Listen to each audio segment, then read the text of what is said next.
Once upon a time, the land was suffering from a terrible famine. The sun blazed overhead, crops withered, and the animals were hungry. Among them was Tortoise, quietly searching for a way to fill his empty stomach. One day, Tortoise learned that the birds had been invited to a feast in the sky. He wanted to go too, but he could not fly. So he approached the birds and said, "My good friends, please take me with you to the feast above the clouds." The birds hesitated at first, for they knew Tortoise was cunning, but eventually each bird plucked one of its feathers and gave it to him. Carefully, Tortoise tied them together to make wings, ready to join the journey to the sky. With his new feather wings, Tortoise awkwardly lifted off the ground. Side by side with the birds, he soared above the clouds, the world below growing smaller as they approached the magical feast in the sky.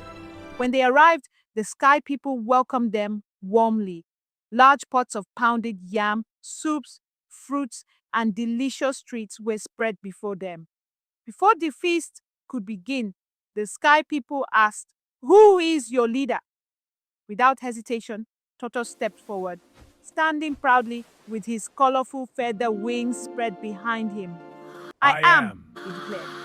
The birds looked on, startled by his boldness. Next, they asked, "What is your name?" Tortoise smiled cleverly and replied, "My My name name is is all of all you. of you." What does he The mean? birds were confused, whispering to each other, unsure of what he meant. The sky people announced, "This food is for all of you."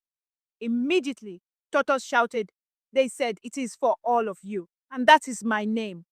Before anyone could stop him, he began to eat everything, piling food onto his plate and stuffing his mouth until his belly was round like a drum. The birds were left hungry and angry. The birds could no longer tolerate Tortoise's greed.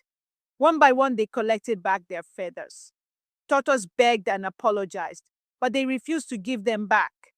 Now he was alone, high in the sky, with no way to fly. Scared, Tortoise looked down at the earth far below. Fear filled his heart as he realized the height he had reached.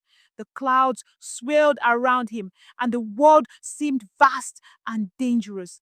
He was stranded, and his cleverness had led him to this frightening moment. Desperate, Tortoise called to his wife, "Bring soft things from the house, mattresses, pillows, and cloth, so I can jump safely."